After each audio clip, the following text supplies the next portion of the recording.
It is. No, we told her enough. Okay, this will be Personnel Committee, July 22nd. Councilmember Zine. And hopefully our colleagues, Councilmember Cardenas and Parks, will arrive.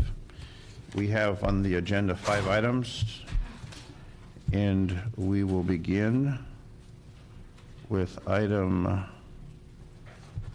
number 5.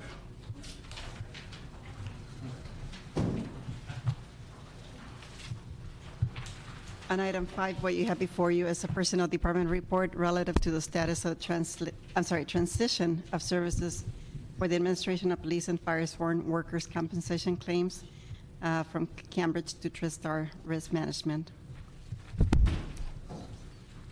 Hello. Hi, Don Alvarado, Workers' Compensation Administrator.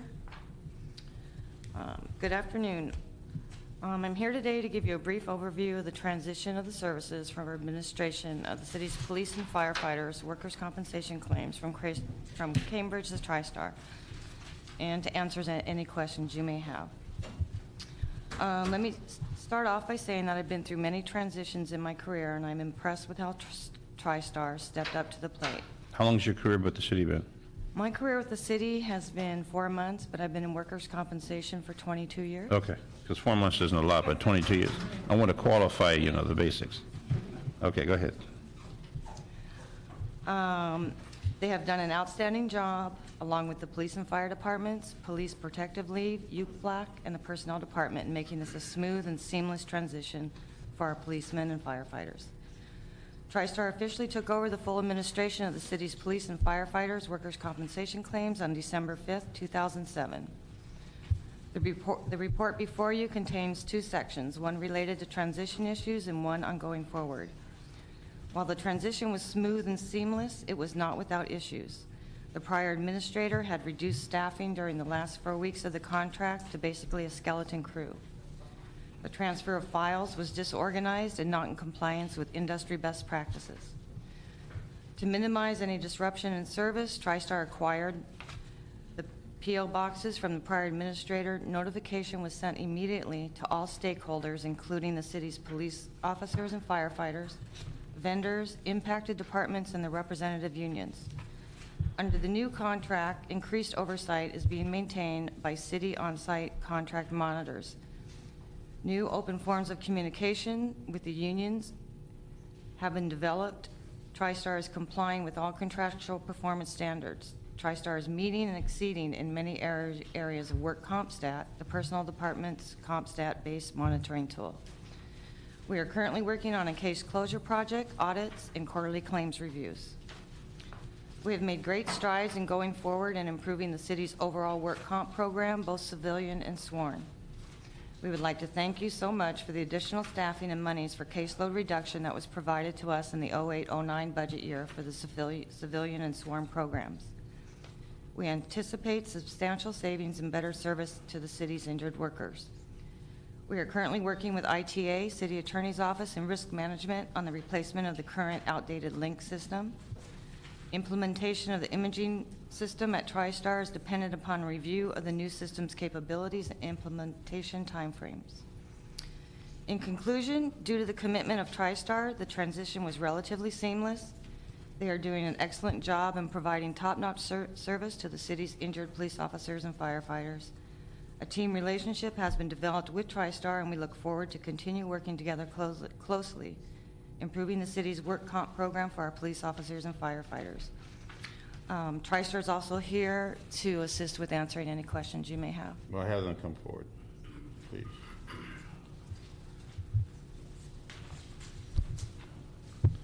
Nothing less than the top man here. Was called into duty, right? That's right. I remember when this contract was up and there was a discussion and a debate and the confusion and a this and a that. And you remember that, Tom? You were with Personnel Department back then.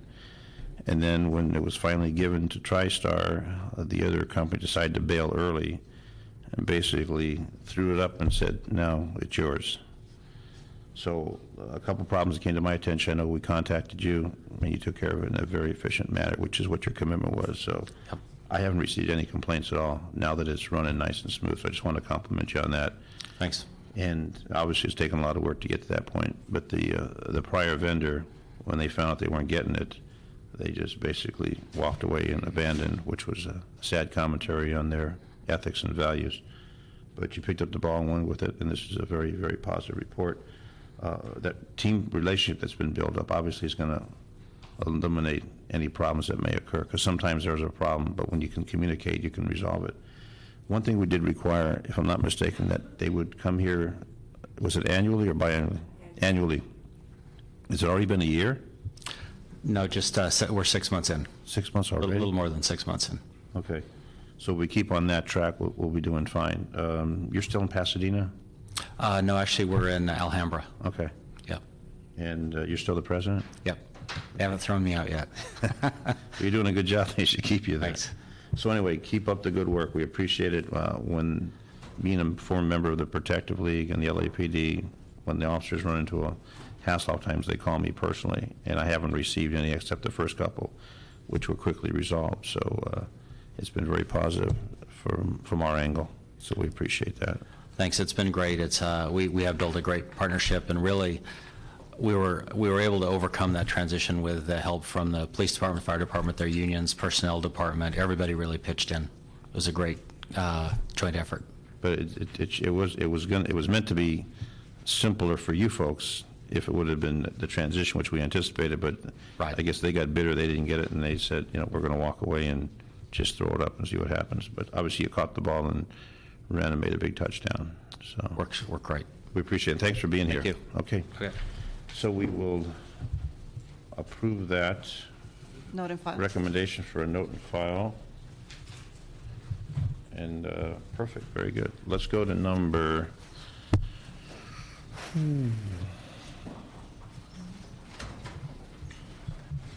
Let's go to number 2.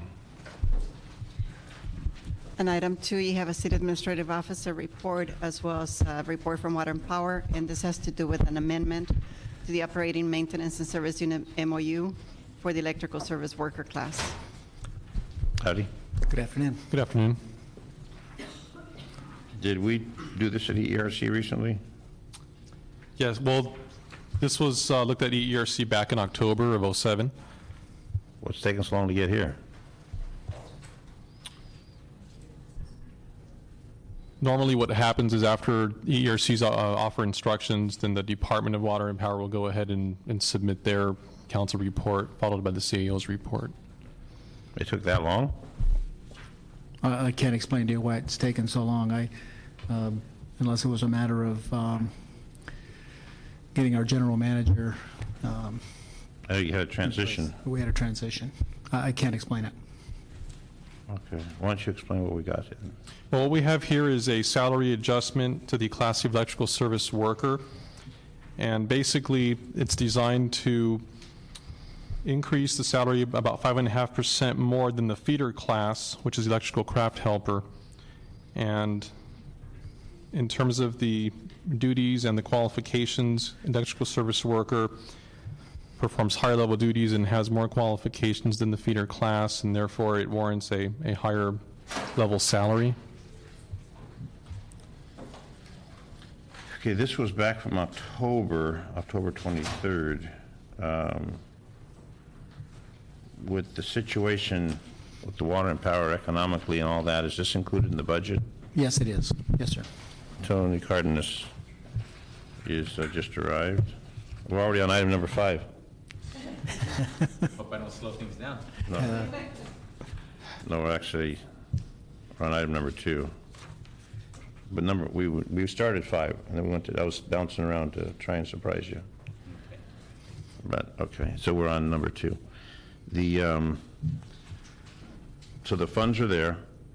Is there retro on this back to last October or prior to that time? Or is it moved forward?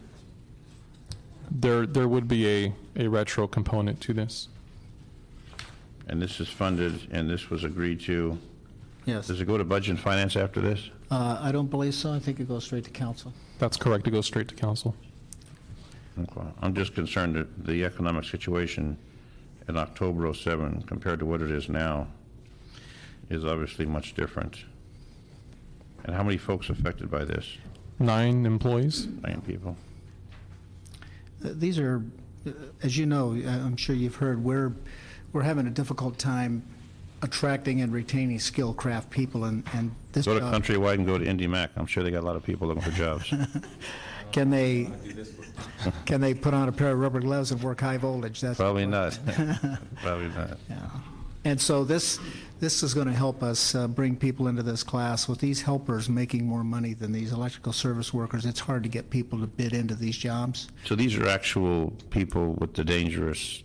These folks go out and shoot trouble. They're usually the first responder to a customer call for no lights or no power.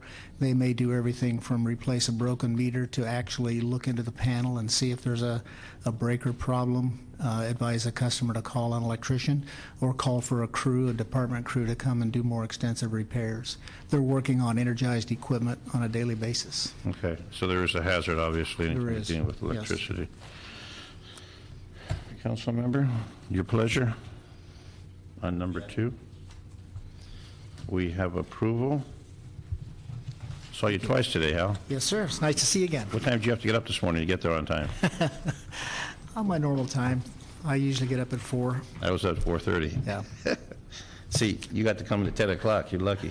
I'm an ex-lineman. I used to get up early and get to work. Can't break the habit.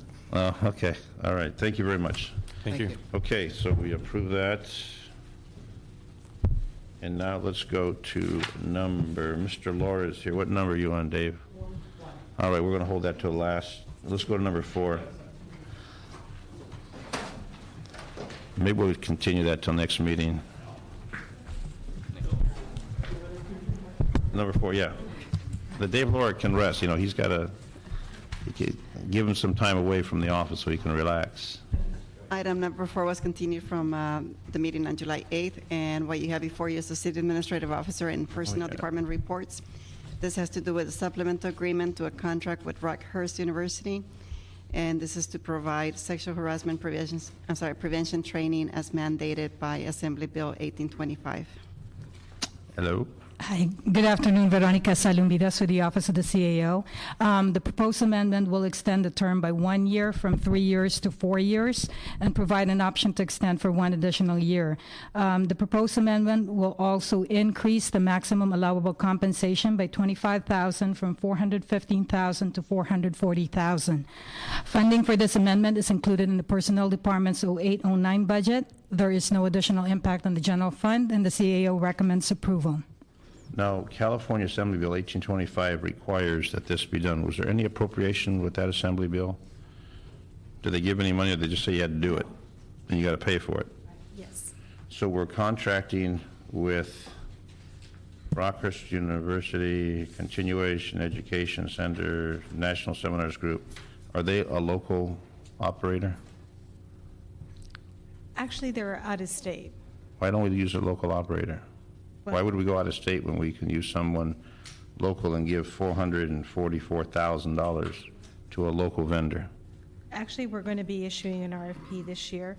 We did go through an RFP process the first time we did this, and they were the vendor that was selected. But why were they selected over local vendors? See, what troubles me is we've got UCLA, SC, Pepperdine. I mean, this region, we have a number of universities, and we got a number of businesses. You got, what's that one? There's Redlands. There's a number of continuing education centers. I don't know why we couldn't find someone local.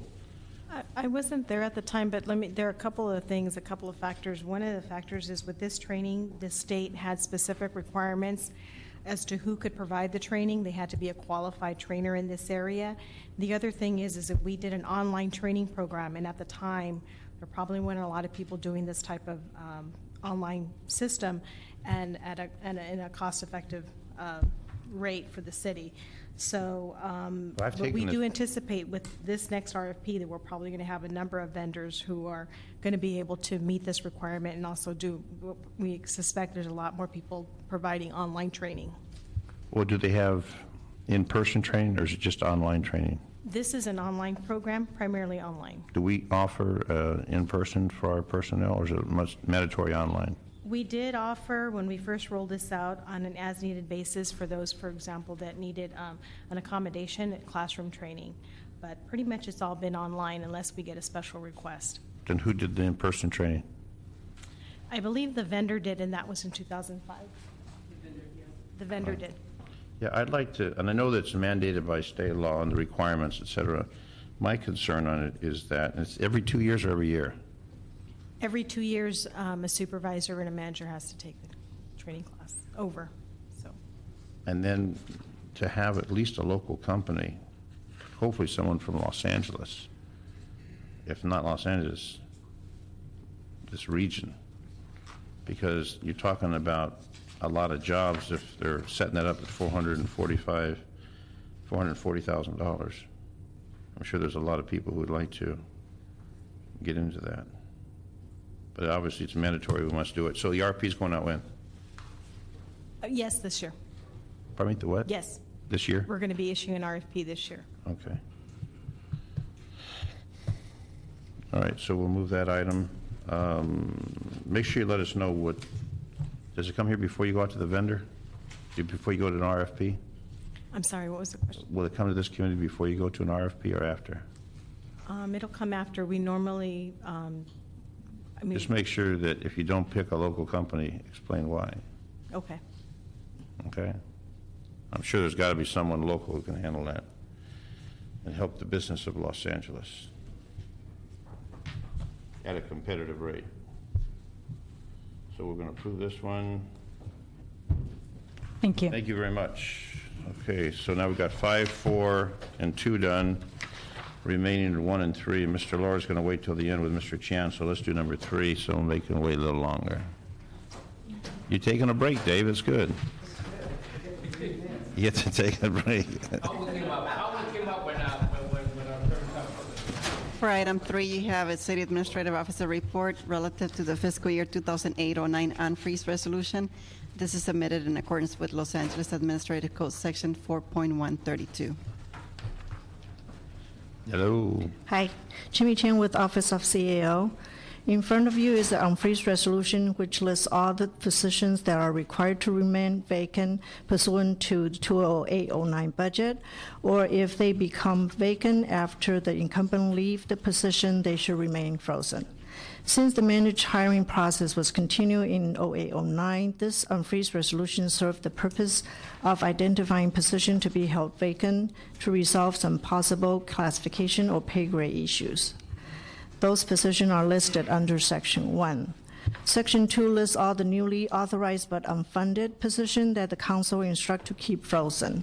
Departments may request to fill this position once they have sufficient salary saving to fund this position and council approval is required. I'm here to answer questions. Well, with the state budget as it is, and what may happen, there may be more freezes taking place. You may have heard that Yes. they're looking at a $50 million hit on the city budget, which would be obviously devastating. Okay. Any questions? Okay. Thank you. So we will follow the direction that's been given, which is approve the CAO's recommendation. Okay, Thank you, sir. And we'll continue item number 1 till next time. Next year. Number 1, our final item of the day. You see how quick we go? Bam, bam, bam. Thank you, Mr. Perry. For item 1, you have a mayor memorandum. This is for the re-exemption of 1 deputy superintendent of Building 1 for the Department of Building and Safety. Hooray. Good afternoon, Councilmember Zine and Councilmember Cardenas. My name is Ray Chan, Executive Officer, Building and Safety Department. I'm here to request your approval to re-exempt one of our Assistant General Manager positions. This particular position has been previously exempted by the Mayor and the City Council 3 times in year 2000, 2003, and 2007. And this particular position is vacated because the incumbent was reassigned to another bureau, Code Enforcement Bureau, to run the bureau back in March of this year. And this engineering bureau chief is the highest engineering ranking position in the department and is responsible for over 260 engineering support and also supervisory staff to run all the plan check and permit activities. So because of this responsibility, it is important for us to employ this, the engineering bureau chief on an exempted basis. And your approval is very essential. Thank you very much. What's Mr. Laura's title? He is, in terms of the classification, he is the Assistant Deputy Superintendent of Building. A working title, we don't know. We haven't found any work for him yet. But what is the work title? Okay, all right, you know. All right, that sounded good, Ray. Chief of the Case Management Neighborhood and Government Services Division. Oh, and that too, yeah.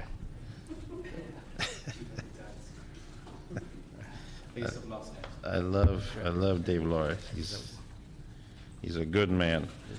And this is out of your existing salary account? Yes. There's enterprise fund too. Enterprise, okay. Supervise over 260 supervisors, engineers, and other support staff. With the economy softening, have you seen an impact in building safety yet? From the new construction standpoint, we are at approximately 15% less than our peak in terms of workload and revenue. We're still doing pretty good because we still have some big projects, the high-rise projects going on. However, yes, we do feel the impact, not as much as other building departments, you know, the other colleagues that we talk to. So we're still holding on pretty good, consider the big picture. Okay. Because I know that there were a number of positions that were established out of a fund to move Yes. process through. And thank you very much, yes. What it is we're still going very strong in terms of the commercial inspection, as I mentioned, because of the high rise, because of the major projects, apartment and stuff like that. So we are very busy in that area. In terms of the plan check, we have slowed down a little bit, and we are holding those positions for salary savings. Okay. So you're doing it right. Yes. Okay.